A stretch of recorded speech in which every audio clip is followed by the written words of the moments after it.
تیرا گزارا نہیں ہوتا تو مزدور کا کیسے ہوتا ہے؟ غریب آدمی کا احساس جب تک تجھے دوسروں کا پیدا نہیں ہوتا تو حضور کے اسوہ حسنہ تک نہیں پہنچ سکتا.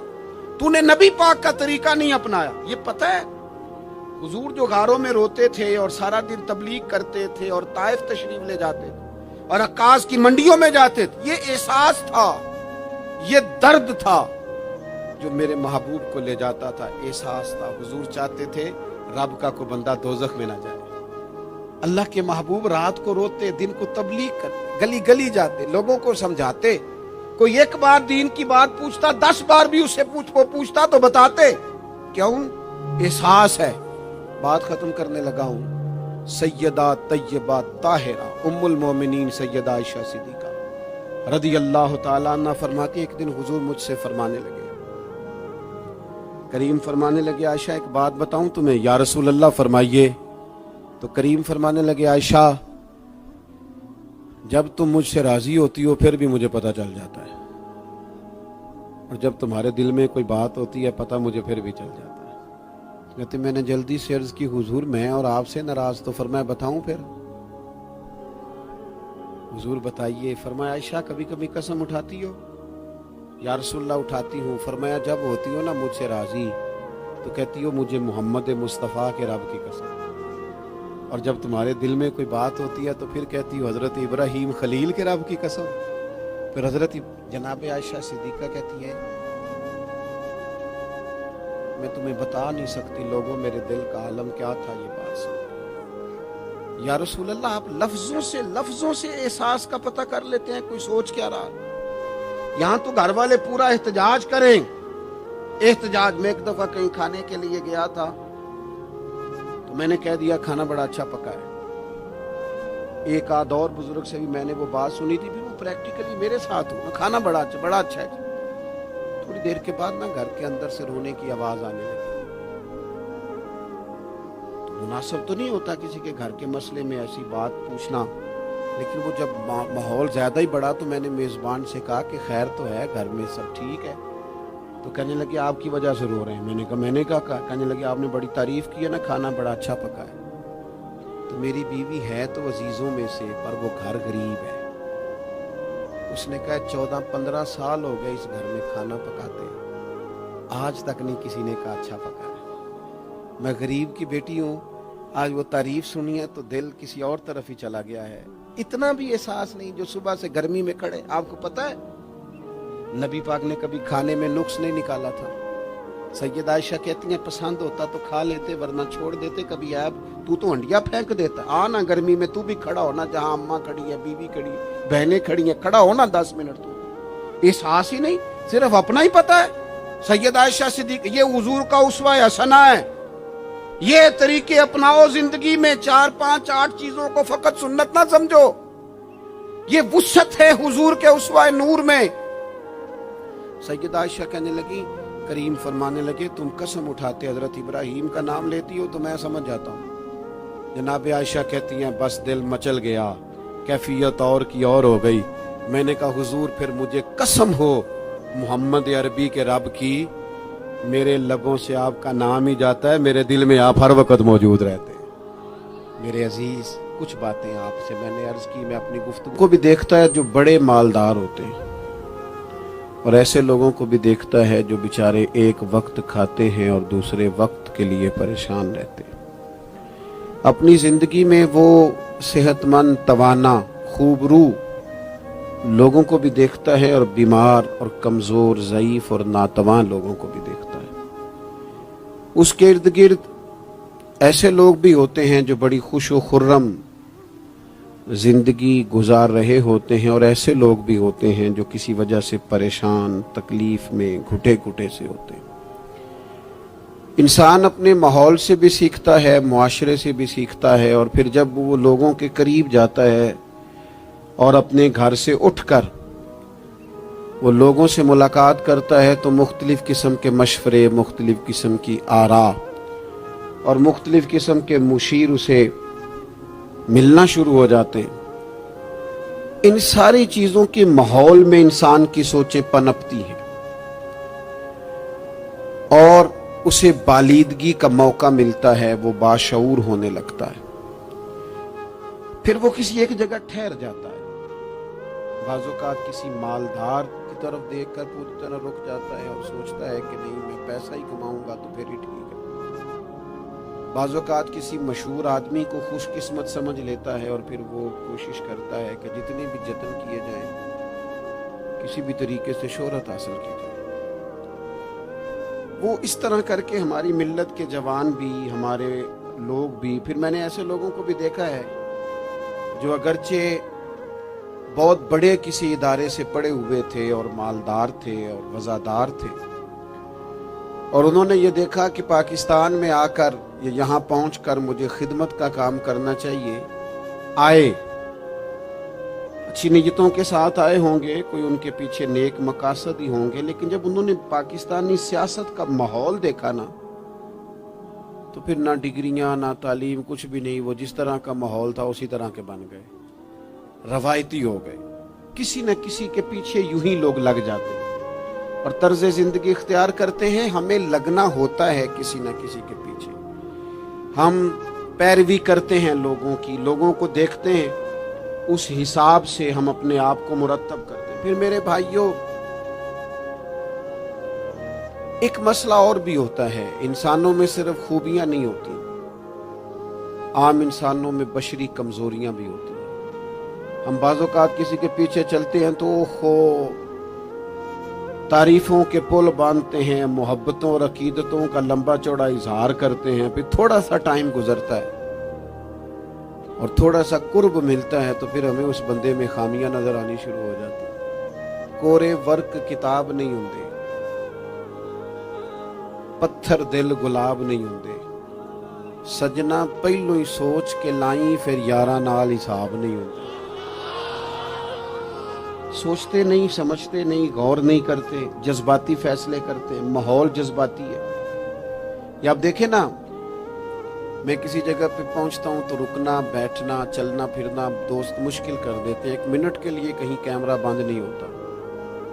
آپ بڑے تھکے ہوئے بھی ہوں تو آپ صحیح کر کے کہیں بیٹھ نہیں سکتے، کیونکہ آپ کی چاروں جانب تو کیمرہ چل رہا ہے، کیسے بیٹھے؟ نبی کی زندگی بہترین نمونہ، ایک کامل اسوہ حسنہ تمہیں دیتے ہیں، کامل، مکمل۔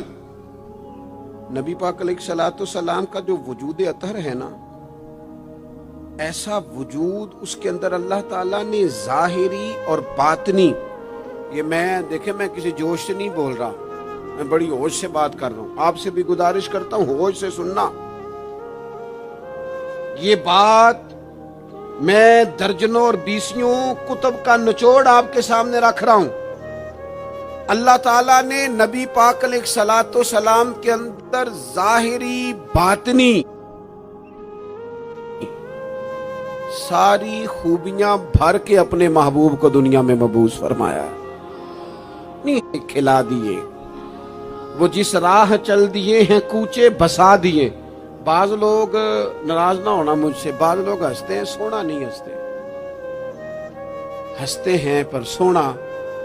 سیدہ طیبہ طاہرہ حضرت عائشہ صدیقہ فرماتی ہیں حضور مسکراتے تھے، لیکن اس مسکرانے میں بھی عجیب وزاداری تھی۔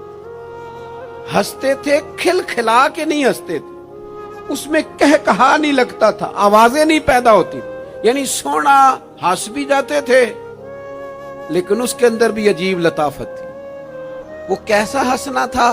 صحابہ فرماتے ہیں حضور ہنستے، مقدس دانتوں میں سوراخ تھا، زیر لب مسکراتے، اور وہ جو حضور کے مقدس دانتوں میں مقدس سوراخ تھا نا، جب حضور ہنستے اس سے نور نکلتا اور مسجد نبی کی دیواریں بھی روشن ہو جاتی۔ یعنی ایسا نہیں ہنسنا جس طرح کوئی میری طرح کا آدمی ہنستا ہے تو لوٹ پوٹ ہو جاتا ہے اور اس ہنسنے کے اندر کئی دفعہ وزاداری قائم نہیں رہتی، کئی دفعہ اس کے اندر وہ وقار قائم نہیں رہتا۔ حضور ہنستے تو تبسم کرتے، یعنی ہنس بھی رہے ہیں تو ہنسنا بھی بڑا ہی باکمال ہے۔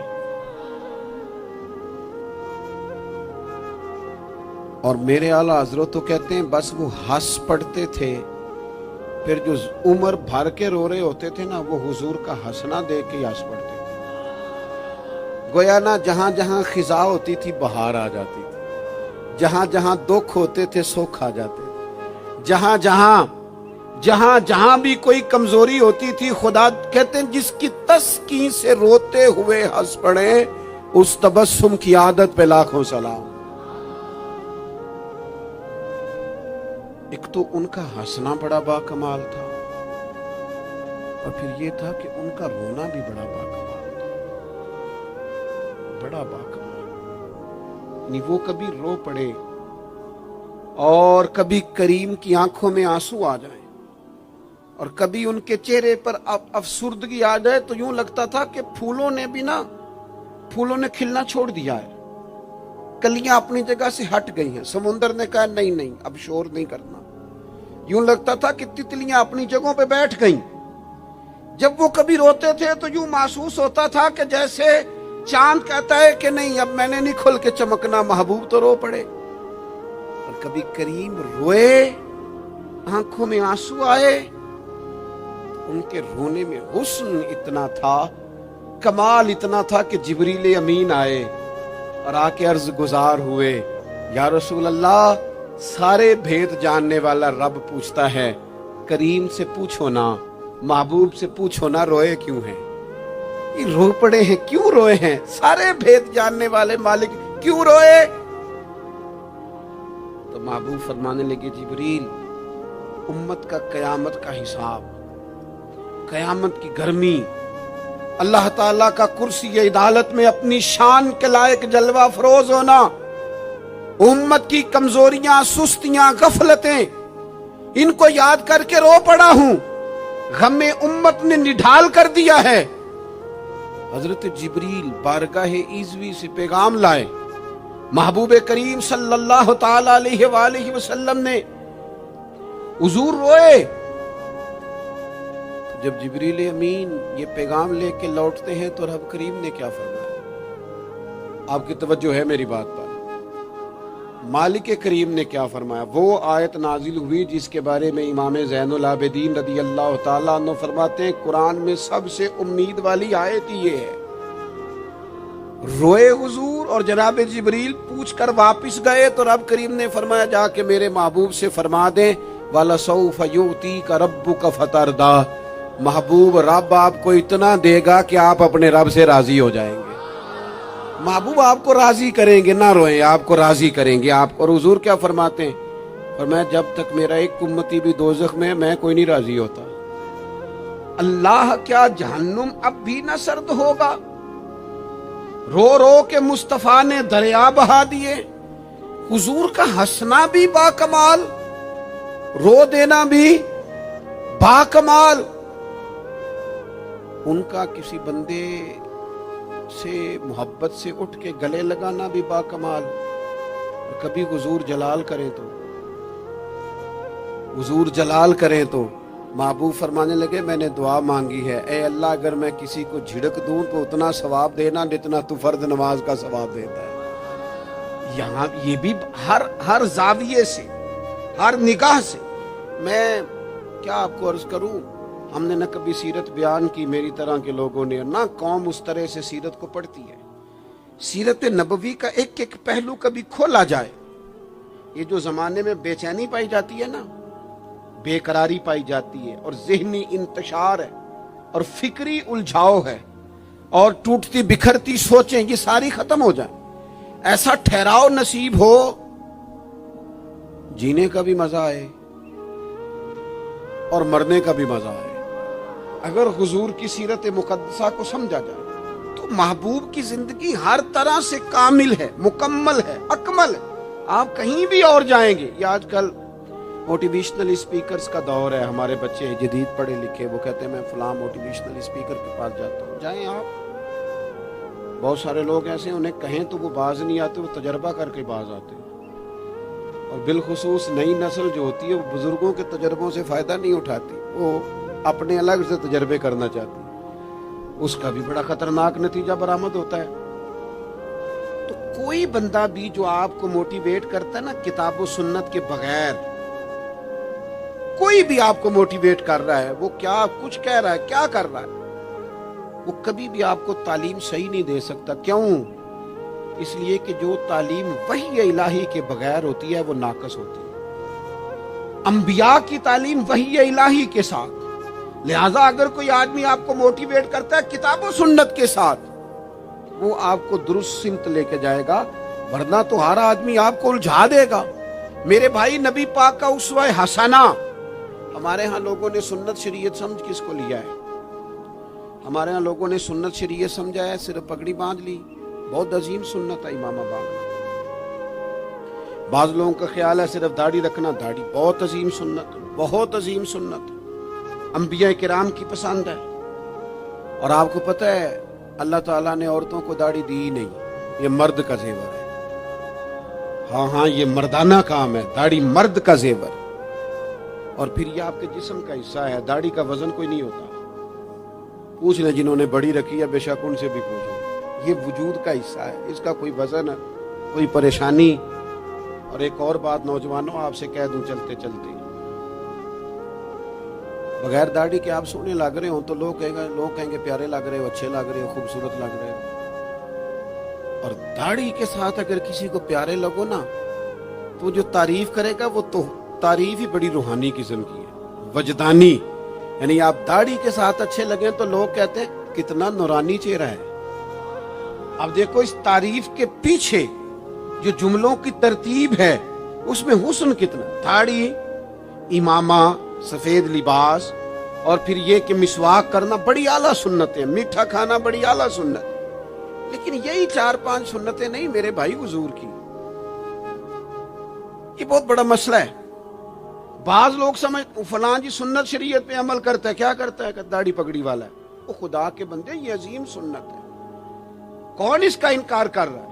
لیکن نبی پاک کا تو اسوہ حسنہ ہے, اس کے پیچھے تو پوری زندگی ہے. ادھر دیکھو میرے. اچھا پھر ایک اور بات, بعض لوگ سمجھتے ہیں میٹھا بولنا صرف سنت ہے اور اخلاق کی علامت ہے, صرف میٹھا بولنا. آپ نے ناراض نہیں ہونا, میٹھا تو بعض بندے اپنے مطلب کے لیے بھی بولتے ہیں. وہ کام نکلوانے کے لیے بڑا میٹھا میٹھا بول رہے ہوتے ہیں. اور یہ سنو میرے بھائی, صرف میٹھا بولنا ہی سنت نہیں, ہمیشہ سچ بولنا سنت ہے. ہمیشہ صحیح بات کرنا, دیانتدار رہنا. تو سمجھتا ہے 4-5-6-8 چیزیں ہی سنت ہیں؟ او خدا کے بندے, نبی پاک کی جو ادا سب سے پہلے دنیا کے سامنے آئی, اور حضور کی جس ادا سے, سنت سے لوگوں کو سب سے پہلے واقفیت ہوئی. شور نہیں پڑ جاتا کسی چیز کا دنیا میں, معاشرے میں, فلاں بندہ یہ کرتا ہے, فلاں ایک بندے کا ایک چیز تعارف بن جاتی ہے. تعارف, کوئی چیز لوگوں کے وجود کے ساتھ, نام کے ساتھ سابقہ لاحقہ بن جاتی ہے. جو چیز سب سے پہلے جس سے لوگوں نے میرے نبی پاک کا تعارف کیا اور لیا, ادھر دیکھو نوجوانوں میری طرف, جس چیز سے سب سے پہلے حضور کی جس ادا سے لوگ واقف ہوئے تھے, وہ تو صادق اور امین ہونا ہے. سب سے پہلے لوگ واقف ہوئے تھے کہ ہمیشہ سچ بولتے ہیں, ہمیشہ سچ. ملت کا جوان تو لوگوں کو ہنسانے کے لیے جھوٹ بولتا ہے, کوئی فائدہ نہیں, کوئی فائدہ نہیں. جھوٹ بولنے کے لیے ڈینگے مارتے ہیں, بڑکے مارتے ہیں, میں یہ ہوتا ہوں, میں وہ ہوتا ہوں. جھوٹ بولتے ہو, کیوں زیادتیاں کرتے ہو اپنے ساتھ؟ نبی پاک علیہ السلام کی تو پہلی ادا, پہلی سنت جس سے لوگ واقف ہوئے, وہ صادق اور امین ہونا ہے. اور لوگ کمزوری دکھاتے ہیں. میں آپ سے عرض کروں, آج پتہ ہے میرے ملک کا حال کیا ہے؟ آج اتنے درد میں ہیں لوگ, اتنی تکلیف میں ہیں. امیر لوگ تو پیٹرول پہ بحث کرتے ہیں, پیٹرول پہ زیادہ تر وہ لوگ بحث کرتے ہیں جن کی گاڑیاں بڑی ہوتی ہیں. غریب پیٹرول پہ بحث نہیں کرتا, وہ تو کہتا ہے کرایہ 10 روپے بڑھ گیا بس کا, کیونکہ اس کو تو بس میں آنا جانا ہے, پیٹرول سے تو اس کا لینا دینا نہیں. یہ تو امیروں کی باتیں, تگڑے لوگوں کی باتیں. یہ سارا عالم, اس ملک کا سب سے بڑا مسئلہ نہ قانون کا ہے, نہ معیشت معاشرت کا ہے. اس ملک کا سب سے بڑا مسئلہ دیانتداری کا ہے. یہاں اگر دیانتداری ہو جائے, سچ بولنے والا, بات کرنے والا سچ بولے. اذان سن لیں جی پہلے. ڈاکٹروں کے بارے میں رائے کیا ہے؟ چلیں بتائیں وابڈا والوں کے بارے میں رائے کیا ہے؟ آپ اپنی بھی ایک آدھ مولویوں پیروں کے بارے میں رائے کیا ہے؟ بس یہی حال کیا گیا، الا ماشاءاللہ بد اعتماد کر دیا گیا۔ ایسا نہیں ہے کہ صرف کسی ایک گروہ ایک طبقے کے بارے میں بددیانتی کو فروغ دیا گیا، جھوٹ کو۔ آج بھی کسی بھی شخص کو آپ لے لیں، اس کے بارے میں سچائی سے زیادہ جھوٹی خبریں زیادہ پھیلائی جاتی ہیں۔ افواہوں کا دور اپنی زندگی میں جوانوں سچ بولو، دیانتداری کا مظاہرہ کرو۔ اس ملت کا جوان کیسے ترقی کرے گا جس کی ماں کہتی ہے کہ پتر تو سچ ہی نہیں بولتا، تو جاتا کہیں ہے بتاتا کہیں ہے، تو بات ہی ٹھیک نہیں کرتا، کیسے بات سنو۔ نبی پاک صلی اللہ تعالی علیہ وسلم نے جب مختلف جگہوں پہ تبلیغ دین کے پیغامات بھیجے تو ہرقل بادشاہ کو بھی حضور نے پیغام دیا۔ بڑا سیانہ آدمی تھا، سمجھدار تھا، معاملہ فہم تھا۔ اس نے کہا میں کوئی جذباتی فیصلہ نہیں کرتا، کچھ چیزوں کے نا حضور کے بارے میں کچھ چیزوں کے سوالات میرے ذہن میں ہیں۔ اس نے کہا یار یہاں کوئی آیا ہوا ہو نا مکے کا سردار، لوگ تجارت کے لیے آتے ہیں، کوئی سمجھدار سیانہ سردار وزادار آدمی تو لے کے آؤ۔ ابو سفیان ابھی مسلمان نہیں ہوئے تھے، وہاں گئے ہوئے تھے، اور آپ کو پتہ ہے کہ وہ ہر جنگ میں آگے تھے کلمہ پڑھنے سے پہلے۔ ان کو بلا کے نا لوگوں کو پتہ چلا یہ آئے ہوئے ہیں تو لے جا کے بادشاہ کے سامنے کھڑا کر دیا۔ ابو سفیان کہتے ہیں جب اس نے سوال جواب شروع کیے نا تو ظاہر ہے میں مخالف گروہ میں تھا۔ جب کوئی مخالف گروہ میں ہوتا ہے اس نے تعریف تو نہیں نہ کرنی ہوتی، وہ صرف ہمارے ملک میں رواج ہے کہ لوگ جو پارٹی چھوڑ کے آ رہے ہوتے ہیں اس کی بھی تعریفیں کر رہے ہوتے ہیں، اور جدھر جا رہے ہوتے ہیں پھر اس کی بھی اللہ جانے کیسے اپنے دل کو سمجھاتے ہیں، ضمیر کو مطمئن کرتے ہیں۔ اللہ ماشاءاللہ۔ ابو سفیان کہتے ہیں میں چونکہ دوسرے گروہ میں تھا تو بادشاہ نے جو بات بھی پوچھی نا میں نے رائے مخالف دی۔ جو بھی پوچھا کہ وہ محبوب علیہ السلام جو دعوی نبوت کرتے ہیں، ان کا کلمہ پڑھنے والے امیر ہیں، غریب ہیں، بات کیا ہے، جنگیں ہوئی ہیں تو نتیجہ ایک طویل گفتگو ہے۔ ابو سفیان کہتے ہیں آخر میں بادشاہ نے ایک سوال پوچھا کہ جوان زیادہ غور کریں گے، سوال پوچھا۔ ابو سفیان کہتے ہیں مجھ سے کہنے لگا وہ جس کریم محبوب علیہ السلام نے دعوی نبوت کیا ہے کیا کبھی انہوں نے جھوٹ بھی بولا ہے؟ ابو سفیان کہتے ہیں میں چپ کر گیا۔ ایک منٹ کے لیے میرے دل میں خیال آیا معاذ اللہ کہہ دوں بولا ہے، پھر میں نے سوچا یہ تو عرب کی وزاداری کے خلاف ہے کہ میں جھوٹ بولوں۔ اور پھر ابو سفیان کہتے ہیں میرے دل کے کونے سے آواز آئی میں کوئی اور بات کروں گا تو شاید کوئی تھوڑی دیر کے لیے سوچے، اور اللہ کے رسول نے جھوٹ بولا یہ تو مانے گا ہی کوئی نہیں، یہ تو مخالف نہیں مانیں گے، کافر مشرک نہیں مانیں گے۔ بادشاہ کہنے لگا سوچتے کیا ہو، بتاؤ کیا کبھی انہوں نے جھوٹ بولا ہے؟ ابو سفیان کہتے میرے ہاتھ میں چھڑی تھی، میں نے اٹھا کے دوبارہ زمین پہ رکھی۔ میں نے کہا بادشاہ وہ رشتے میں میرے بھتیجے لگتے ہیں، میری ان سے مخالفت ہے، میں ان کے مقابل فوجیں تک لے کے آتا ہوں، وہ ہمارے بتوں کو برا کہتے ہیں، رائے کا اختلاف اپنی جگہ پر، لیکن وہ میرے سامنے پیدا ہوئے میرے بھتیجے ہیں، میں نے انہیں ماں کی گود میں بھی دیکھا ہے، دادا کے کندھوں پہ بھی دیکھا ہے، سیدہ خدیجہ کا دولہا بنے بھی دیکھا ہے، میں نے ان کی گود میں ان کی بیٹیوں کو کھیلتے بھی دیکھا ہے۔ اختلاف اور مخالفت اپنی جگہ پر وہ کریم میرے سامنے پیدا ہوئے اور ان کے مقدس بال میری آنکھوں کے سامنے سفید ہوئے، ان کی زبان سے جو بھی نکلتا ہے حق اور سچ ہی نکلتا ہے۔ وہ اسیر دشمن کی چاہ میں بھی، مخالفوں کی نگاہ میں بھی وہ امی ہے، صادق ہے، معتبر ہے، میرا پیغمبر عظیم تر ہے، کبھی زبان سے جھوٹ نہیں نکلا۔ اللہ آپ کو جزا دے۔ سنیں جی کچھ خطیب بغیر نعروں کی بھی تقریر کر لیتے ہیں یار، اونچی سبحان اللہ کے بغیر بھی کام چل جائے گا انشاءاللہ۔ آپ خالی سنتے جائیں نہ بھی سبحان اللہ کہیں پھر بھی گزارا، اثر کرے نہ کرے سن تو لے میری فریاد، اور نہیں ہے داد کا طالب یہ بندہ آزاد۔ میرے عزیز نبی پاک علیہ الصلوۃ والسلام نے سچ بولا۔ ابو سفیان کہتے ہیں ان کی زبان سے سوائے حق سچ کے کبھی کچھ نکلا، کرے نہ تھوڑی پابندی۔